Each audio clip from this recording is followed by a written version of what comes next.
el coxis, el pubis, el isquio y el hueso ilíaco.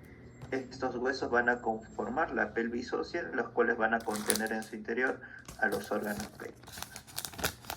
Creo que voy a cerrar esto un ratito para que no les salga con el garabato de las clases anteriores.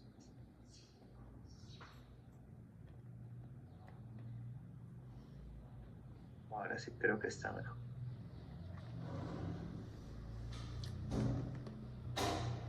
Un momento, por favor.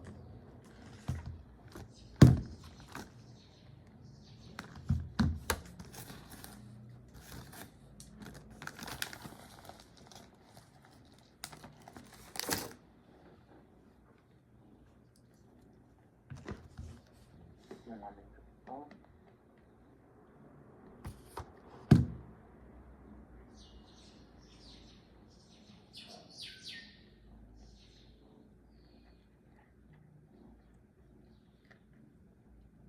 Ahora sí ya está bien, de vuelta.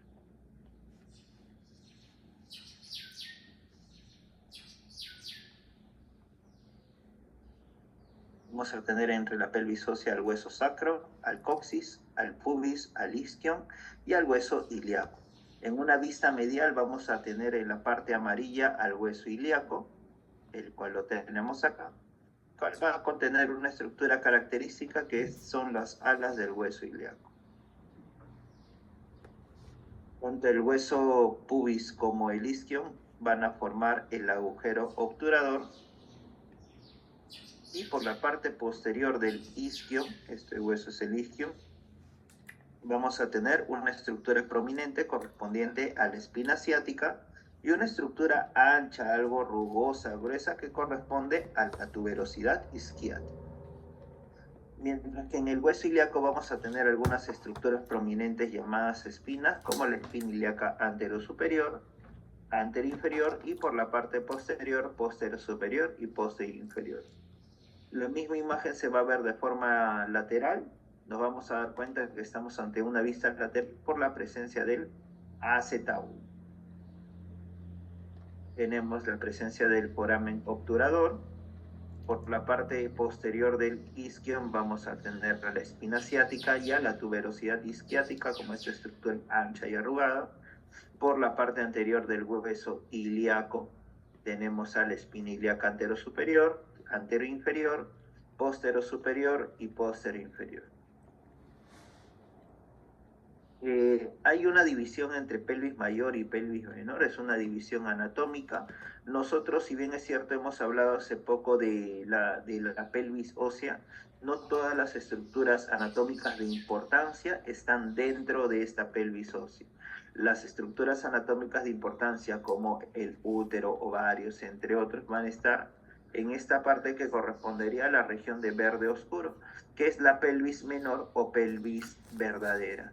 Mientras que otras estructuras no pélvicas como asas intestinales y más están descansando sobre la pelvis mayor o pelvis falsa, que corresponde a las alas del hueso ilíaco.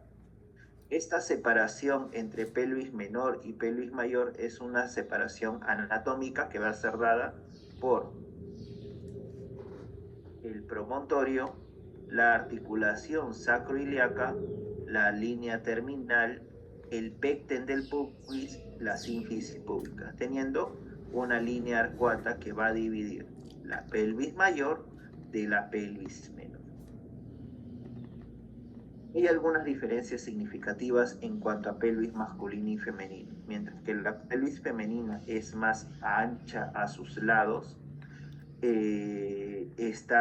hay presencia de un ángulo subpúbico más obtuso, mayor a 90 grados, y un mayor distanciamiento de las tuberosidades isquiáticas. Esto con la finalidad, o mejor dicho, recordando que la pelvis femenina tiene una función fundamental como canal de par. Es decir, todas sus medidas son compatibles con una estructura ósea que va a dar paso a la salida de un recién nacido, de un nuevo ser. Por otro lado, en la pelvis masculina nosotros nos vamos a dar cuenta que el ensanchamiento o la dilatación es más que todo a nivel antero-posterior. Vamos a tener un ángulo subpúbico algo más agudo, menor distanciamiento entre las tuberosidades isquiáticas y vamos a darnos cuenta en general que esta pelvis es más alta y menos ancha. Aquí hay algunas comparaciones entre una pelvis femenina y una pelvis masculina. Entre las más resaltantes son la presencia de un ángulo subpúbico obtuso mayor a 80-90 grados en el caso de la pelvis femenina, así como también la forma más ancha y ovalada en comparación de la pelvis masculina, que es más estrecha. Ya hemos hablado de las estructuras óseas, ahora vamos a hablar de los ligamentos que fijan estas estructuras óseas. Nosotros en una vista anterior vamos a tener a distintos ligamentos que van a fijar o mantener los huesos pélvicos en su lugar. Primero tenemos al ligamento sacroespinoso, ligamento que va a unir la espina ciática con el hueso sacro, ligamento sacrotuberoso que va a unir la tuberosidad isquiática con el hueso sacro, el ligamento longitudinal anterior, el cual va a recubrir, por así decirlo, a las últimas vértebras lumbares y al hueso sacro. Y nosotros nos vamos a percatar que con la conformación del ligamento sacrotuberoso va a haber la presencia de dos agujeros o forámenes, un agujero ciático mayor y un agujero ciático menor. Estos ligamentos van a cerrar estructuras óseas que son las escotaduras. Aquí lo habíamos visto. Entre la espina ilíaca postero inferior y la espina ciática hay una depresión, un hundimiento que corresponde a la escotadura ciática mayor, mientras que en la espina ciática y la tuberosidad isquiática hay una depresión que corresponde a la escotadura ciática menor. Cuando estas escotaduras se ven completadas con la presencia de ligamentos, vamos a denominarlas forámenes o agujeros.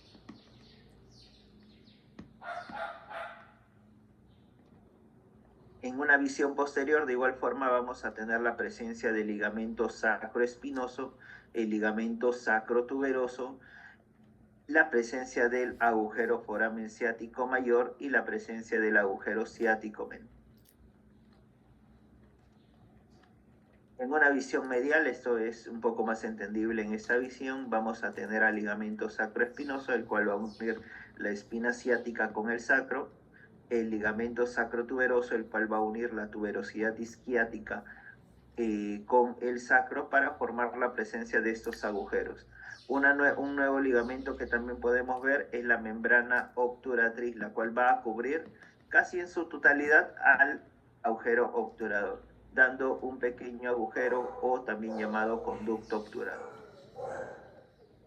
Vemos acá la presencia del agujero ciático mayor, el agujero ciático menor y el conducto obturador. Si bien es cierto, los reparos anatómicos les podrían parecer un poco irrelevantes, cobran relevancia en la parte clínica quirúrgica, debido a que los ligamentos que les hemos mencionado, como el sacroespinoso o el ligamento longitudinal anterior, son usados en la parte ginecológica para la resolución de prolapsos genitales apicales. Y a través de estos agujeros o forámenes pasan estructuras musculares, vasculonerviosas de importancia para la irrigación de los órganos pélvicos y de los miembros inferiores. Una curiosidad que también vemos acá es que en el estado de bipedestación, la espina ilíaca anterosuperior y el pubis están en un mismo plano para así garantizar la posición de bipedestación. Tenemos nuevamente en una visión lateral la presencia del ligamento sacrotuberoso, el sacroespinoso, la presencia del agujero ciático mayor y ciático menor, así como la presencia de la membrana obturatriz y el conducto obturador. Para hacer un breve resumen o un cuadro comparativo, a través del agujero ciático mayor van a pasar las arterias y venas del glúteo superior, entre otros. Una estructura que pasa en el agujero ciático mayor o a través del agujero ciático mayor es el músculo piramidal. Este músculo piramidal va a dividir al agujero ciático mayor en una porción suprapiriforme y en una porción en una porción infrapiriforme. En la porción suprapiriforme se van a encontrar las arterias, venas y nervios del glúteo superior, mientras que en la porción infrapiriforme vamos a encontrar al van glúteo inferior, a la vena pudenda interna y a sus venas respectivas, al nervio pudendo, nervio ciático, el nervio del músculo obturador interno y el nervio cutáneo femoral posterior. Por otro lado, en el agujero ciático menor vamos a encontrar nuevamente a la arteria y vena pudenda interna, así como al nervio interno y al músculo obturador interno. Ustedes se preguntarán por qué la arteria pudenda aparece en el agujero ciático mayor y también en el ciático menor. Lo que sucede es que la arteria pudenda va a salir por el agujero ciático mayor y va a retornar nuevamente a la cavidad pélvica por el agujero ciático. Por eso que lo encontramos en una posición doble. Por otro lado, en el conducto obturador vamos a encontrar el van obturador u obturatriz. Acá tenemos una especie de esquema donde vamos a poder ver al músculo piriforme. Por encima, en la porción suprapiriforme, va a haber el pasaje del van glúteo superior. En amarillo, en la región infrapiriforme, vamos a encontrar al van glúteo inferior, nervio ciático, nervio pudendo, arterias y venas pudendas internas y nervio del músculo obturador interno. Mientras que en el agujero ciático menor, en azul, morado quizás, vamos a encontrar al van pudendo interno y al músculo obturador interno. Y por otro lado, en el conducto obturatriz vamos a encontrar al van obturador, para dejar esta idea más clara. Ya hemos hablado de ligamentos, hemos hablado de huesos, ahora vamos a hablar de los músculos que conforman el piso pélvico. El piso pélvico es una estructura muscular que va a sostener a las estructuras, a los órganos pélvicos a fin de evitar un prolapso, una protrusión por los agujeros naturales como son la vagina en el caso de la mujer y el agujero rectal anal en el caso del varón. Acá tenemos una visión superior en un diafragma pélvico masculino donde tenemos la constitución de dos agujeros. Un agujero para la salida de la uretra y otro para la salida del recto. Los músculos que conforman el suelo pélvico, el diafragma pélvico, van a ser el músculo elevador del ano, el cual está conformado por un haz puborectal, pubococcigio y iliococcigio. Otro músculo que no está incluido en el músculo elevador del ano, pero conforma el suelo pélvico, es el músculo coccigio. Otras estructuras que también van a delimitar la pelvis por la parte lateral son los músculos obturadores internos y por la parte posterior el músculo piramidal o piriforme, el cual sale a través del agujero ciático mayor. En una visión inferior, es decir, vista desde abajo, vamos a tener el mismo músculo elevador del ano con sus tres fibras musculares, puborectal, pubococcigio, iliococcigio, así como la presencia del músculo coccigio, el cual va a conformar parte del diafragma pélvico. También en la mujer nosotros vamos a tener la constitución de tres agujeros o tres forámenes para la salida de la uretra, la salida de la vagina y la salida del recto. Vamos a tener la presencia del músculo coccigio en la parte inferior y la presencia del músculo elevador del ano en casi la totalidad del diafragma pélvico. Aquí tenemos la presencia del haz puborectal o puboanal en este caso, pubococcigio y el músculo iliococcigio, todos conformando parte del músculo elevador del ano. Ahora, hemos hablado sobre este músculo elevador del ano. La principal función que tiene es, el que su nombre indica, que sirve como un esfínter anal externo, voluntario para evitar la salida de heces de forma involuntaria. Por otro lado, este músculo elevador del ano va a contener tres músculos que lo contienen. Un músculo puborectal, pubococcigio e iliococcigio. Recordar eso, por favor. El músculo coccigio solo no está incluido entre los músculos que conforman al elevador del ano. Este músculo coccigio es un músculo pequeño que está por detrás del músculo elevador del ano. Acá podemos ver un parangón, una comparación entre el diafragma pélvico masculino y el diafragma pélvico femenino, con la distinción por los orificios de salida, pero por lo demás los músculos vienen siendo lo mismo. Por la parte posterior, recordemos que la pelvis está delimitada por el músculo piriforme y por la parte medial está delimitada, o por la parte lateral, disculpen, está delimitada por el músculo obturador interno. Acá tienen un cuadro resumen que evalúa los límites de la pelvis por la parte lateral al obturador interno, por la parte posterior superior al músculo piriforme y por la parte inferior al suelo de la pelvis, o también denominado diafragma pélvico. Este diafragma pélvico está tapizado, está envuelto por una fascia endopélvica, recordarlo por favor. En síntesis, la presencia de una pelvis ósea, de ligamentos que fijan esta pelvis ósea y de músculos que delimitan esta pelvis, vamos a tener órganos que están contenidos en el diafragma pélvico. Cualquier alteración de los ligamentos o de la anatomía del propio diafragma pélvico puede provocar riesgo a prolapso o distopia genital. No sé si hay alguna duda con lo que se ha explicado hasta ahora.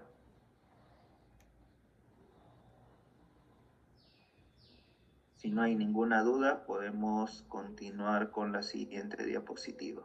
Denme un momento, por favor.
A ver, ¿se puede ver la diapositiva de la presentación? Sí, profe. Seguimos entonces. Esta parte es un poco más sencilla porque son órganos que quizás ya han visto antes, han revisado. En la parte de aparato reproductor femenino, en la parte anatómica, tenemos a los ovarios, que son las gónadas femeninas.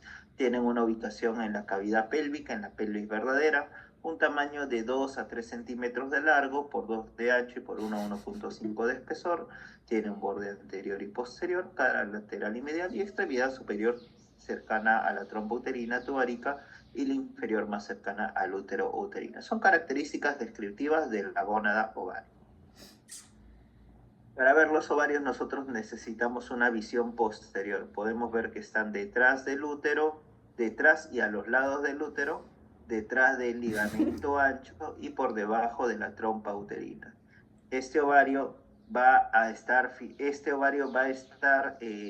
por detrás del ligamento ancho. Este ligamento ancho es una estructura que va a contener al mesosalpinx, que es esa estructura transparente, al mesovario, una estructura de fijación del ovario, y al mesometrio, que es el resto de estructura transparente que está al lado del útero.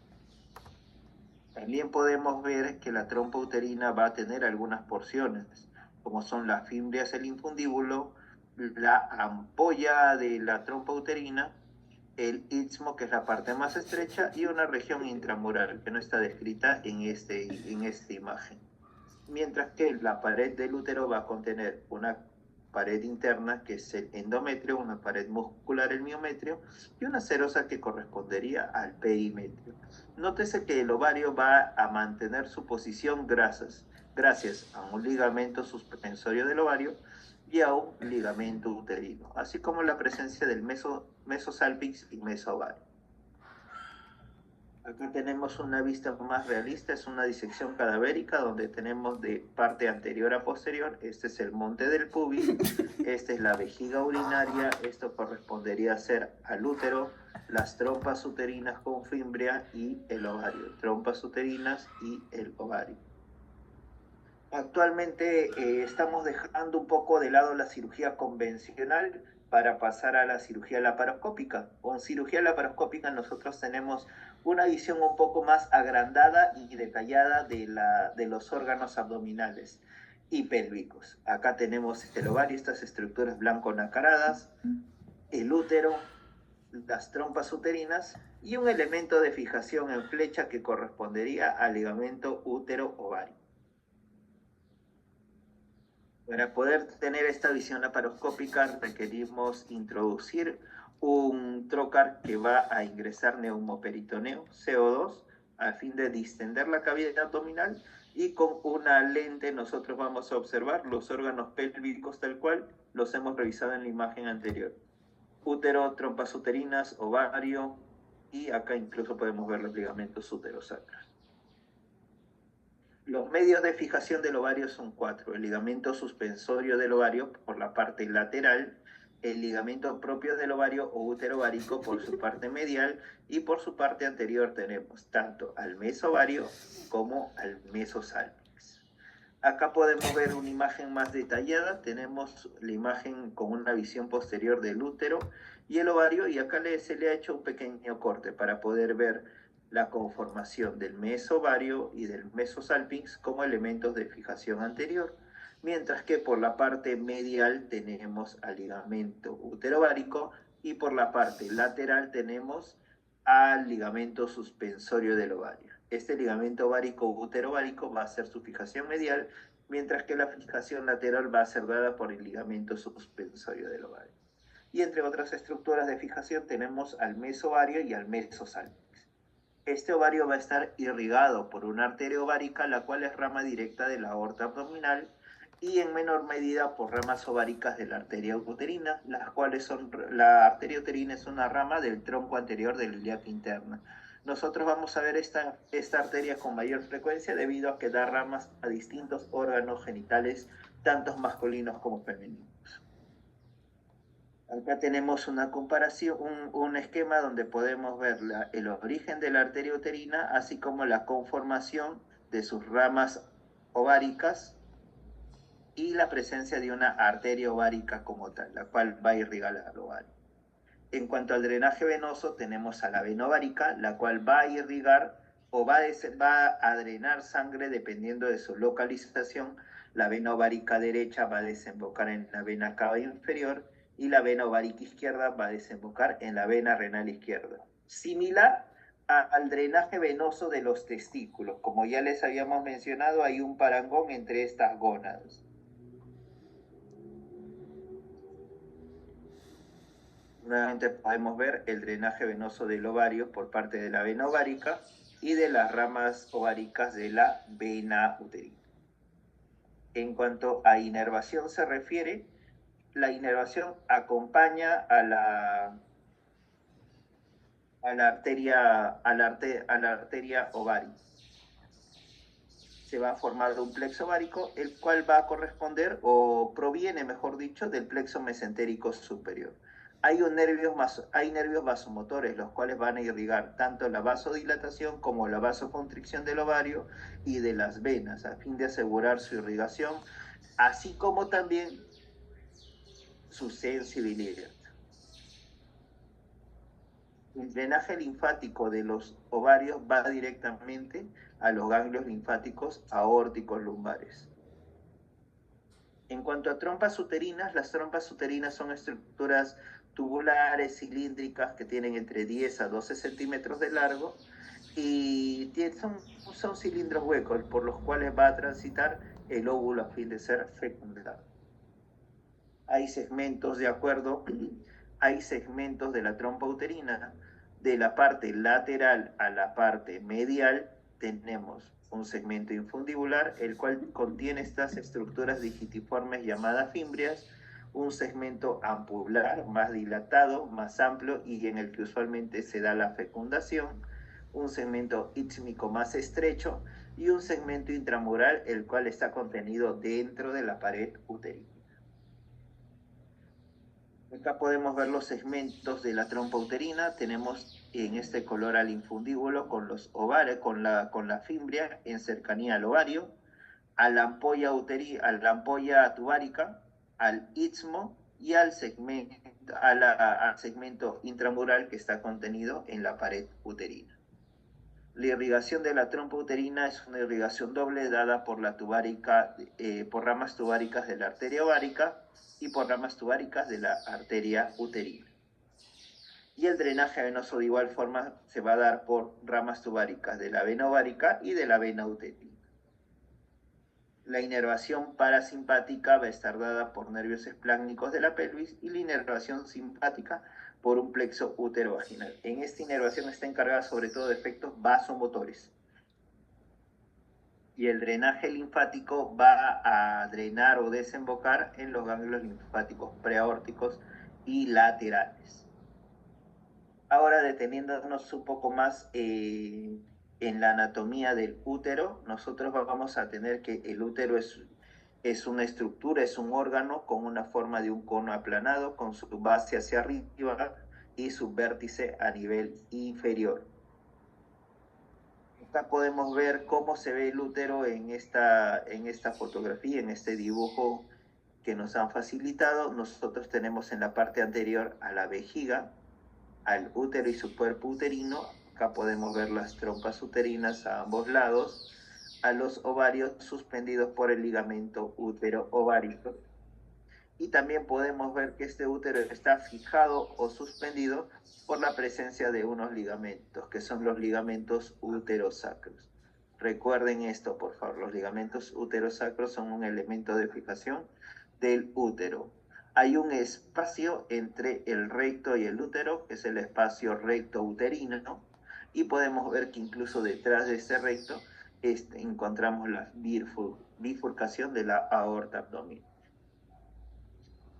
Haciendo una sección del cuerpo uterino, nosotros vamos a localizar o vamos a darnos cuenta que hay una estrecha cercanía entre el uréter, que corresponde a la vía urinaria, con los vasos uterinos. Eso nosotros lo tenemos muy en cuenta al realizar una histerectomía, que es la extracción, la exéresis quirúrgica del útero por alguna indicación médica como hiperplasia endometrial, miomas, entre otros.